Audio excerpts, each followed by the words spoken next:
레위기 처음 시작은 여호와께서라고 시작하지만 원문에는 앞서 본 바와 같이 그리고로 시작됩니다. 따라서 레위기는 출애굽기 말미에 연이어 붙여보아야 합니다. 그렇다면 제사율법을 받은 것은 이스라엘이 모세의 인도를 받아 애굽을 탈출해 시내산에 체류하는 동안 기록된 것으로 볼 수 있습니다. 이 체류 기간에 이스라엘은 십계명을 받았고 장막에 관한 율법을 받았으며 하나님께서 모세에게 명하신 대로 장막 건설 공사를 마쳤던 것입니다. 장막 건축을 마쳤을 당시 장막은 구름에 덮이고 하나님의 영광은 장막에 충만하여 모세는 이 장막에 들어갈 수 없었다고 기록하고 있습니다. 이로써 하나님께서는 이스라엘이 하나님 앞에 가까이 올 것을 요구하셨습니다.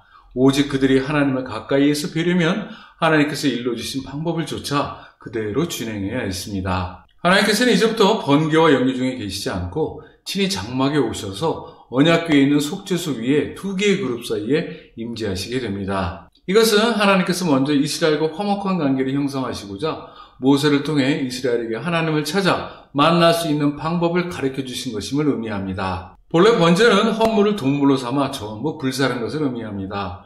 레위기에서 번제의 헌물은 흠없는 숫소이어야 하며 드리는 곳은 장막문에 있는 번제단 위가 됩니다. 그 목적은 하나님께서 향기롭게 번제를 열람하실 수 있도록 하기 위함에 있었습니다.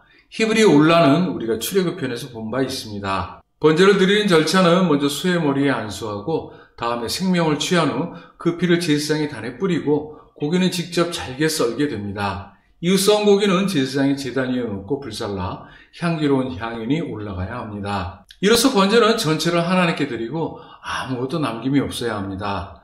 번제를 전제라고 하면 바로 이 때문입니다.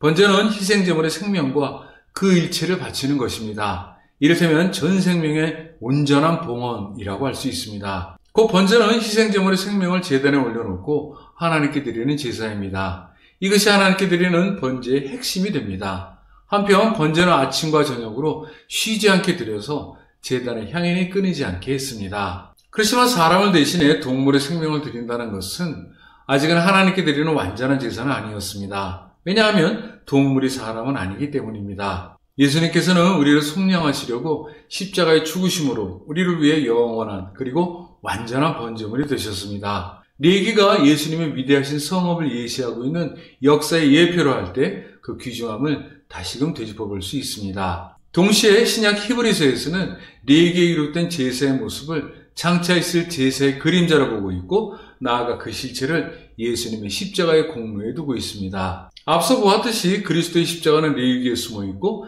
레위기는 그리스도의 십자가에서 나타난다는 말이 돋보일 수 있음은 바로 이 때문입니다. 따라서 레위기뿐만 아니라 구약 전체는 십자가의 빛에 비추어 읽을 때라야만 비로소 높은 신앙의 경지에 이를 수 있습니다. 한편 동물을 드릴 수 없는 가난한 자는 값비싼 가축을 대신해 산 비둘기나 어린 집 비둘기로서 번제를 드릴 수 있었습니다. 하나님께서는 소나 양으로 번제를 드리는 자나 비둘기 등으로 번제를 드리는 자나 차별 없이 그리고 한결같이 연락하셨습니다. 이 경우 비둘기는 당시 팔레스타인 도처 어느 곳에서나 쉽게 잡을 수가 있었습니다. 기록에 비추어 신약시대의 예수님의 어머니 마리아가 예수님 탄생 후에 출산의 부정을 깨끗이 씻기 위해 예루살렘에 올라갔다고 하는 것은 요셉과 마리아의 생활이 무척 가난했기 때문이라 생각됩니다. 번제로 바친 새는 단으로 제사장이 가져다가 머리를 비틀어 끊고 불살라 드렸습니다. 이 경우 새의 모이 주머니와 내장은 제거했고 제거된 것은 제단의 동편 재버리는 곳에 함께 버렸습니다. 또한 번제로 취함에 있어 새의 날개는 떼지 않은 채 새의 몸만 비틀어 번제로 드렸습니다.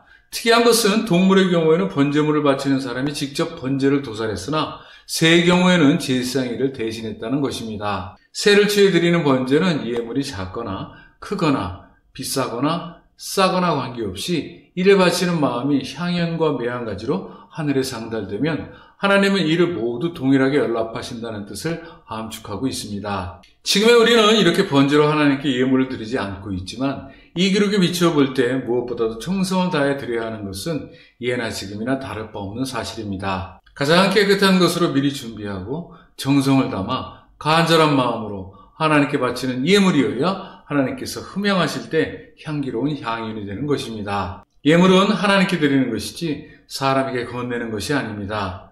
사람을 보고 드리는 것은 예물이 아닌 제물이 됩니다. 예물은 하나님 사랑을 담고 있는 증표이며 재물은 세상의 정욕을 담고 있는 증표로 취급할 수 있습니다. 지금 우리에게 제단이 된 교회 또한 예물을 수납해야지 재물을 수납해서는 안 될 것입니다. 예물에 담겨진 정성과 마음을 수납해야지 재물의 크고 작음을 수납해서는 안 될 것입니다. 한편 히브리어로 미나는 헌물, 곧 공물을 뜻합니다. 당초 미나는 본래 동물이나 식물의 헌납을 불문하고 모든 헌물을 포함했으나 후에 그것이 동물로 바쳐진 헌물이 아닌 식물로 바쳐진 헌물, 곧 곡식 헌물에 안에 쓰이게 되었습니다. 이를 흔히 소재라고 달리 곡재라고도 하는데 이는 내용물이 통상 밀가루를 주재료로 삼고 있기 때문입니다. 소재를 예물로 바칠 때는 소사물 중에서 최상의 것을 취해 이를 맷돌에 갈아 고운 가루로 바쳐야 했습니다. 창세기에서 세 천사가 아브라함 앞에 나타났을 때 아브라함이 급히 장막에 들어가 사라에게 일러 속히 고운 가루를 가져다가 반죽해 떡을 만들어 대접했을 때의 그것과 같습니다. 우리로 치면 잘 찌은 백미에 해당합니다. 한편 고운 가루는 그 위에 감람나무에서 짜낸 순결한 기름을 붓고 여기에 불에 넣으면 강한 향내가 나는 이른바 홍해연안에서 자생하는 유향수에서 취한 유향을 놓아 제사장에게 바쳐야 했습니다. 제사장은 기름을 부은 밀가루 중에서 전부가 아닌 한 줌만큼과 거기에 첨가된 유황수 전부를 취해 기념물로 제단 위에서 불살랐습니다. 이를 레위기에서는 화제라고 기록하고 있습니다. 이상을 요약하면 우선 소재의 예물은 밀가루와 감람유로 했고 드리는 장소는 제단이나 다만 번제와 같이 자신이 단에 가져오지 못하고 먼저 제사장에 가져가 그로 하여금 드리게 했습니다. 그 목적은 하나님께서 기념하시기 위함이라고 기록하고 있습니다. 번제가 생명 전체를 드리는 제전임에 비해 소제는 자기 생활의 소산에 따라 노동의 결과를 드리는 제전이었습니다. 이스라엘은 그릇에 담긴 순백의 고운 가루에 기름을 붓고 유황수와 함께 제단에서 불태워 그 향기와 함께 하나님께 올리는 중에 이로부터 그들의 신앙생활의 의미를 올곧게 새길 수 있었습니다. 소제는 밀을 밭에서 감람유는 언덕에서 정제해 고운 가루와 기름으로 만드는 데는 상당한 노동을 필요로 했을 것입니다. 그것을 또 제사장의 위임에 하나님께 드린다고 하는 데서 소제의 의의를 찾아볼 수 있습니다. 또한 소제는 다른 제사처럼 피가 없으나 결코 피를 흘리는 제사보다 소홀히 다루어지지는 않았습니다. 소제물에 남은 것은 제사장에 돌렸습니다. 다만 제사장 자신이 드리는 소제는 남김없이 전부를 향연으로 올려야 했습니다. 그 밖의 경우로 화덕에 구운 것으로 소제의 예물을 드릴 때는 고운 가루에 기름을 섞어 만든 누룩이 없는 무교병이나 기름을 표면에 바른 무교전병을 드려야 했고 빵을 굽는 판에 붙인 것으로 소제의 예물을 드릴 때는 고운 가루에 부패와 부정을 상징하는 누룩을 빼고 기름을 섞어 굳어지기 전에 조각으로 나누어 그 위에 기름을 부어 드려야 했습니다. 이 경우 취하는 것과 남은 것 그리고 제사장이 위임하는 것 등은 앞선 곡제와 다름이 없습니다. 이처럼 번제의 제물을 종류별로 세세하게 구분하고 있는 것은 제물을 드리는 자의 생활 수준을 고려한 결과입니다.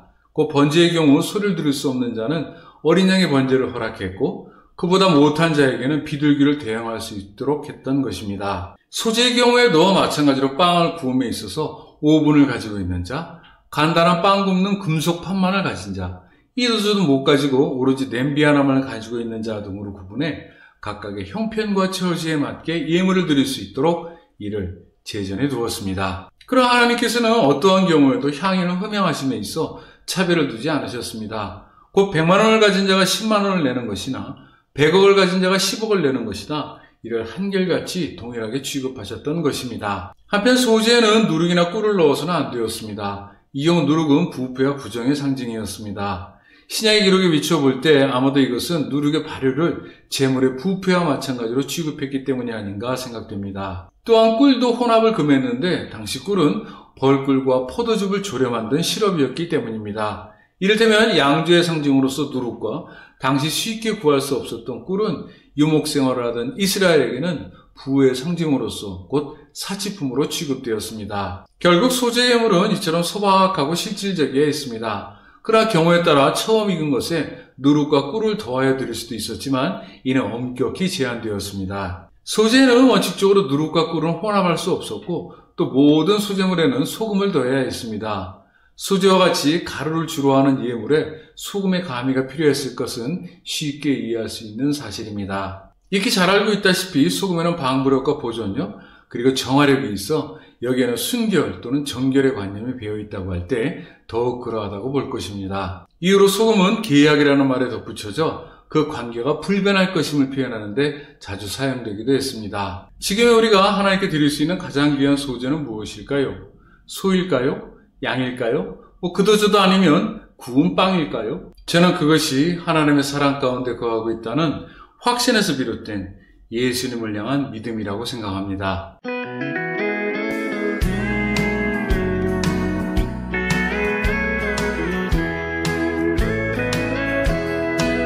Life is easy when you're up on the mountain and you've got peace of mind like you never know. Passing's changing, you're down in the valley, don't lose space for you're never alone. For a God on the mountain is the God in the valley. Things gone wrong, He made it right. And the God of the good times is the God in the bad times. God of the days is still God in the night.